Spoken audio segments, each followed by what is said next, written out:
Yo guys, check kamusta mga idol. So ayan, mag-update tayo ngayong araw ng Huwebes mga Lodi, no? So sa ating day ng crypto bubble, medyo kulay green, no? Medyo maganda-ganda ang ating mga coins na position. Pero sa hours, mga Lodi, medyo may mga bumalik na po, no? Parang nag-correct lang mga Lods, no? Pero kung titignan natin ang ating XRP ngayon, meron siyang daily to sa day mga Lodi, no? Daily time frame. Merong magbabasag mamaya mga Lods, no? Hindi natin alam kung pataas ba yan o pababa, no? So bago natin i-start yung ating mga news mga Lodi, pa-like muna ng ating video mga Lodi. Like lang muna, and then saan ba yun? Bago tayo mag-start mga idol sa crypto news, check muna natin tong news na to kasi bago lang to, kanina lang to mga idol. Ayan yung pag-slap na yun, wait lang. Meron kasing flight, no, na mamaya panoorin na natin. Basta dito kayo tumingin mga Lodi, no. So merong magbabanggaan dyan, ayan, no, dito, yan, and then boom mga Lods, no. So medyo bagong news to at medyo mabigat-bigat na news to dahil ano to flight, no, airline flight mga Lodi, flight 5342, no, at the Reagan National Airport. Nabanggaan niya yung Black Hawk helicopter mga Lodi, no. A Black Hawk flying over the Potomac River casually running into American Airlines flight 5342 at the Reagan National Airport with an inbound flight from Wichita.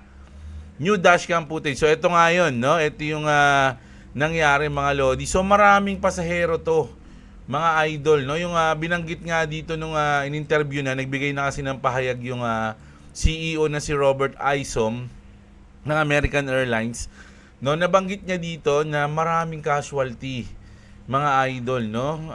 Hindi natin alam kung ano yung mga susunod na follow-up news dito, pero flight po kasi yun, tapos nabangga siya ng Black Hawk flying helicopter mga Lodi, no. Ito parang ganyan, no. So sumabog po and then nag-crash po, no. So hindi pa kasi bagong news lang, di pa alam kung may ilan yung casualty, pero sure marami daw mga idol, no. So marami daw pong casualty. So grabe. Alam nyo, sa pag-upo ni Trump, ang dami agad na hindi natin alam kung sinasadya o hindi, no. Marami na agad conspiracy mga idol, kasi 2 hours ago to halos magto 2 hours ago mga Lods yung post na to, at marami nang post ng ganito sa X. Tapos marami nang nagsasabi na, marami nang nagkukwento na sinadya daw, keme-latik, bla bla bla. So hindi na lang hintayin kung ano yung mangyayari mga Lods, no. So ayan, grabe naman, mainit-init yung balita natin mga Lodi, no. So tignan na ano nangyari sa FOMC natin kahapon, kaninang madaling araw pala. Grabe, si Boss Robo nag-live 2 days nag-live si Boss Robo, pares di ko napanood.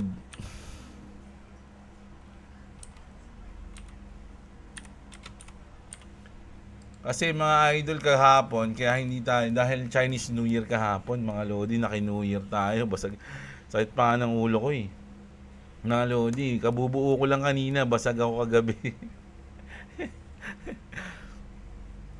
So nung Tuesday, ayan, medyo, hindi pala yan, ito live pala. Ayan, nung Tuesday, ito, nag-live si Boss Robo halos 5 hours, no? 5 hours siya nag-live. And then kaninang madaling araw, 3.5 hours. So mamaya papanoorin ko yan. Inuna ko muna pagising ko is maghanap ng mga news mga Lodi. Pero sayang, hindi ko napanood, no? Kasi, yun hindi ko napanood Malas. So ayun na. So ito na nga, no? Papakinggan natin si Jerome Powell dahil sa totoo lang, si Jerome Powell, kung papansinin niyo lahat ng mga meeting niya sa FOMC, hindi niya binabanggit yung crypto. Mga Lodi, ngayon niya parang special day today kasi nga pinipressure siya ni Trump. No? Parang na-pressure siya kay Trump na mag-cut ka ng rate, sabi ni Trump, no? Pero anong ginawa? Hindi siya nag-cut. Nag-post lang siya. Mga Lodi, no? Our role with Bitcoin really is to look at, with crypto, really is to look at the banks and you know, we think it's, you know, banks are perfectly able to serve crypto customers as long as they understand and can manage the risks, and it's safe. So parang ang pinaka-main na sinabi niya rito, banks are perfectly able to serve crypto customers. So marami naging bullish diyan, mga idol, no? Pero ang talagang gusto kasi ni Trump is mag-cut siya ng rate, mga lodi, pero hindi niya ginawa. So anong sabi dito? Nag-post si Trump.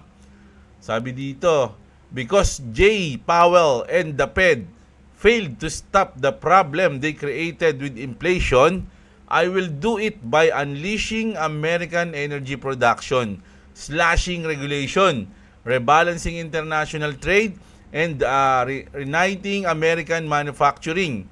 But I will do much more than stopping inflation. I will make our country financially and otherwise powerful again. The Fed has done a terrible job on bank regulation. Treasury is going to lead the effort to cut unnecessary regulation and will unleash leading for all American people and businesses. If the Fed had spent less time on DEI, gender, ideology, green energy, and fake climate change, inflation would never have been a problem. Instead, we suffered from the worst inflation in the history of our country. So dahil hindi siya sumunod kay Trump, nagalit si Papa Trump. No, nagalit mga idol. So grabe, hintayin natin kung ano mangyayari dito. No, ano na ba yung ating tatanggalin na ba nila yung Fed? Pati yung RSI ba yun, tatanggalin nila?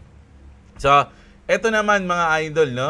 Tinanong dito sa news ng Fox News, si Crypto Czar David Sachs, kung ano ang plano, no, ng Trump administration sa Bitcoin reserve. So, tignan natin to Check natin mga lodi, pakinggan natin. When are we going to hear the announcement about the Bitcoin reserve from the Trump administration? Everyone's waiting for that. We got the study and the review, but the Bitcoin reserve, Texas is going to move forward. It looks like with legislation Dan Patrick announced today, that's a big priority for them in Texas. But how about the Trump administration? Well, there's also a bill in the Senate. I think Cynthia Lummis from Wyoming has introduced a bill to create a national Bitcoin reserve. President Trump has asked us to study that issue, so we're just not ready to comment on it yet, but it's one of the things our working group's going to look at. Can't wait. David? So, i-review pa nila mga lodi, no? At kasama dyan si David Sachs, mga idol, no? Kilala nyo naman yan, news na natin nung mga nakaraan yan. Tungkol sa Ripple versus SEC, no? So, medyo positive ako dito mga lodi, bullish tayo dyan. So, hindi pa ina-announce, hintayin na lang natin kung anong announcement, mga idol. Siguro dahil, siguro dahil yung SEC is meron pa sa Ripple, no? Ang tagal. Hindi pa ina-announce.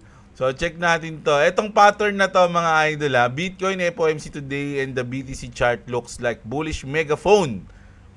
Pattern from over years has broken out. So, eto mga idol is Bitcoin, no? So, na-broken na. Kumbaga, nabasag niya na. Mga idol, no? So, saan na papunta ang ating Bitcoin, mga lods, no? At yung XRP naman natin, kung titignan natin sa daily chart, meron siyang parang may mangyayari tomorrow or today or sa next day. So ngayon hanggang sa susunod na araw may mababasag dito sa triangle na to, mga idol, no? It's either downtrend or uptrend, no? Anong gusto nyo? No, marami pa rin may gusto ng downtrend, mga idol, no? Kasi gusto nilang makabili pa ng mas mura, no? Kasi once na magbasag to, baka ma-testing ulit yung mga range ng 2.6. Ito, 2.6, 2.5, no? Matitest ulit yan, no? Pero once na mabasag naman, yung pataas, mga idol, pwedeng bumalik tayo sa sa ano bang nito? Ayun na pala yan. Siguro ang itatry niyang basagin ito, yung 3.4. Mga idol, no? Mga ito yung itatry niyang basagin. Once na umangat yan, ito siya. Tatry niyang basagin to, mga loads, no? Ayan. Pero pag bumaba naman siya, ang tatry niyang babasagin dyan, yung itong mga 5, ito. Ito. Ito.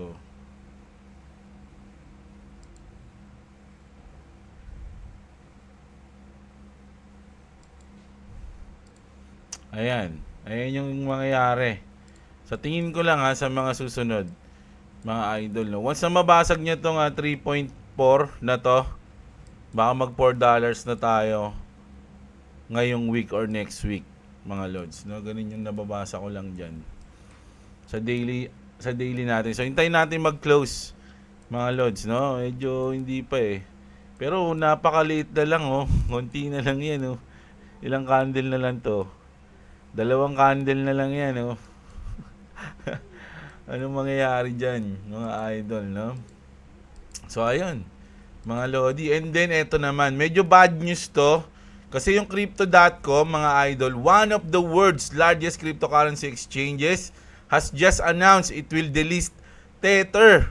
Nako, alam nyo naman yan. Kung anong partner ng Tether, mga Lodi, no? So, andito siya. Please be informed that due to regulatory requirements, certain services in relation to the following crypto assets deemed to be unauthorized in terms of the market in crypto assets regulation. Affected assets, ayan, will be discontinued in the Crypto.com app in your jurisdiction as of January 31, which is bukas or Sabado sa US.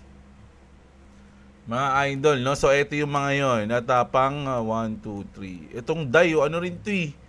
Stable coin din to eh, mga Lodi, yung DAI. No?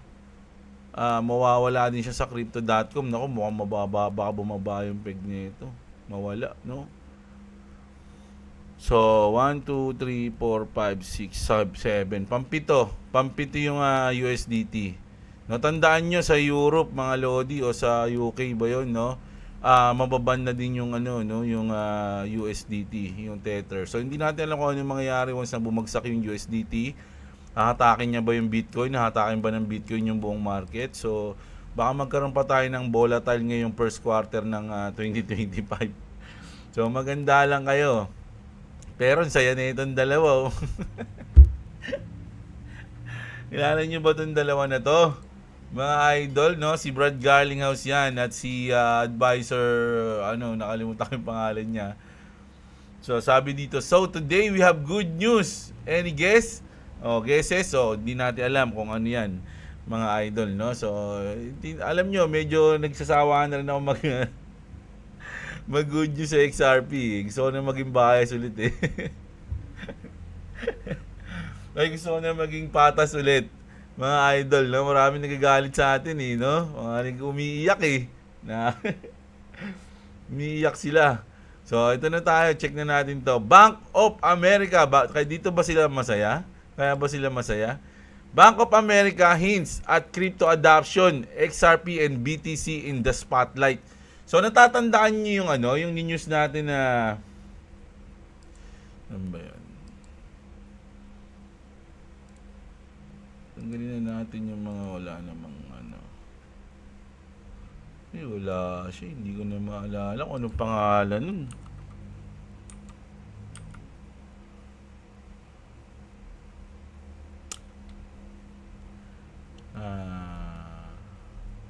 Nakalimutan ko yung pangalan. Di ba merong meron tayo na news dati na lalaki na nag-post siya na sinabi niya na meron siyang mga naririnig, no? At ang Bitcoin reserve is BTC at XRP. So, parang nagkakatotoo nga, no, yung naririnig niya, no? Sabi dito, Bank of America hints at crypto adoption, XRP and BTC in the spotlight, no? Pero wag nating asahan na itong dalawa lang ang masasali, mga idol. Marami pang mga solid, pwedeng Cardano, Chainlink, HBAR, XLM. So, pwedeng hindi lang silang dalawa. Ngayon lang yung kumbaga parang ang na-highlights lang ngayon silang dalawa. Pero tandaan natin na baka meron pang ibang makasama, no? Ganun lang. Breaking XRP, ayun si Stewart. XRP lawyer Stewart Alderotti says Case will be withdrawn by SEC under Paul Atkins in 2025. So parang ito na nga lang yung hinihintay na matapos. Once na ma-drop na yung case ng SEC sa Ripple, saka na mag-a-announce yan. Mas meron din ako nakitang post ng sikat.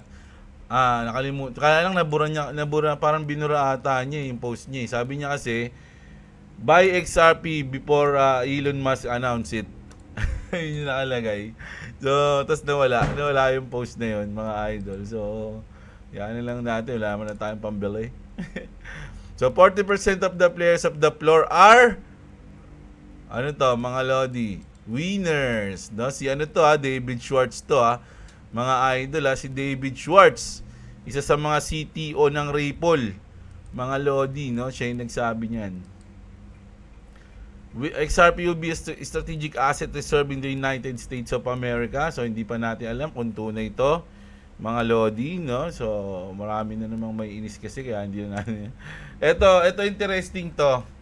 Mga idol, no? Hindi ko to pinost dahil sa BTC, no? Nakita ko lang to. So, mas magandang mapanood natin, mga idol, no? Pakinggan nyo lang. Kilala nyo naman ito si John McAfee, di ba? Kilala nyo siya. Imposible. Kung matagal na kayo sa crypto space o sa mga US news, kilala nyo to si John McAfee. So, panoorin natin. Nobody will use Bitcoin anymore. It's old, clunky, slow, expensive, with zero privacy. Nobody uses it. It's a piece of shit that the world has not understood yet. So, John, just to play devil's advocate, because I want to hear your thoughts on this. I mean, there's a lot of ways that they're trying to add more privacy features to Bitcoin, right? Are you shitting me? Are you shitting me? Yes, like there's a lot you can add to a Model T Ford to make it a fucking space rocket. Good God, wake up, my friend. No, it's stupid. Fucking please, God. You look like a man with a brain. You know better than this. You fucking know better. John, I agree with you on the need for privacy. It's just not a reality. Not just privacy. Privacy. Show me how the fuck you put a smart contract on the Bitcoin blockchain. Impossible. Well, what use is the goddamn blockchain without a smart contract? Everybody has a smart contract except Bitcoin. What about a distributed application? No, you can't put dApps. Smart contracts there. You can't put dApps on a. Please, God. Ayan, kape tayo. Easy lang ayan. Natin mo comment. That's a man that doesn't sound like a fan of it or Sol, or to be honest.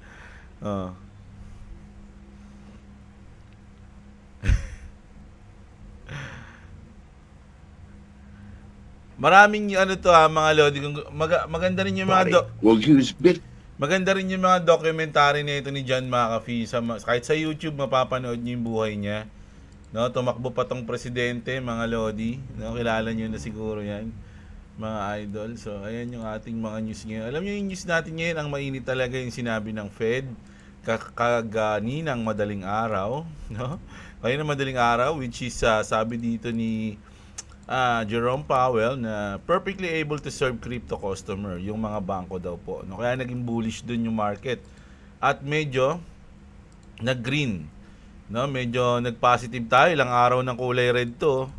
6%, 4%, 5%, 8%. So ngayon, nag-positive 1 na siya, mga idol. At nakita niyo naman kung sino yung nauna, no? Nauunang, nakala, guhit ko pala yon. Nakala ko, mangat na eh. Nakita niyo naman kung sino yung medyo nagpa-pump ngayon at si Bitcoin po, no? Siya yung nangunguna, no? Kaya lang nasa day pala tayo. 15 minutes.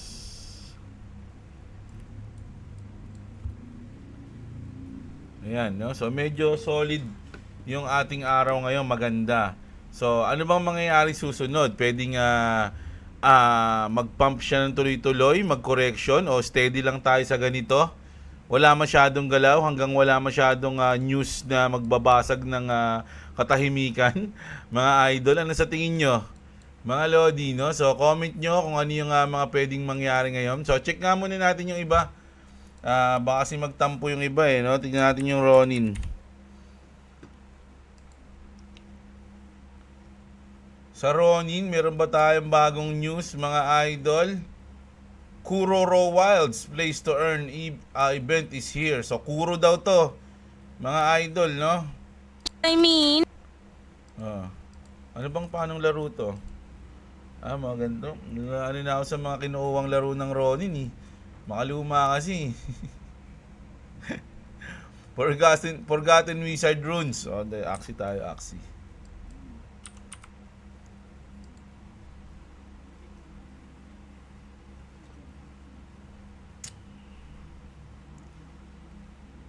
Session management in Ronin Wallet. At may mga battle na sa land, oh.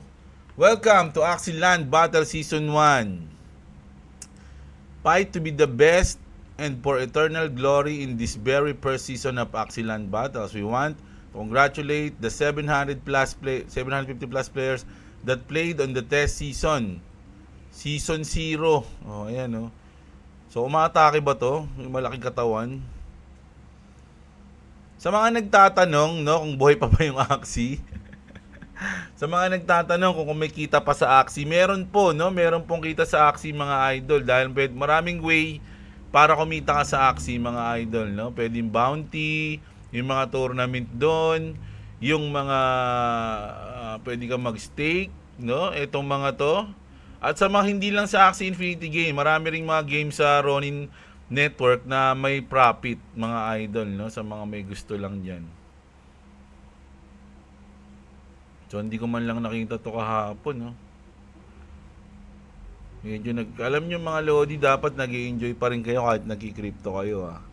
Wag naman puro crypto na lang yung nasa isip nyo.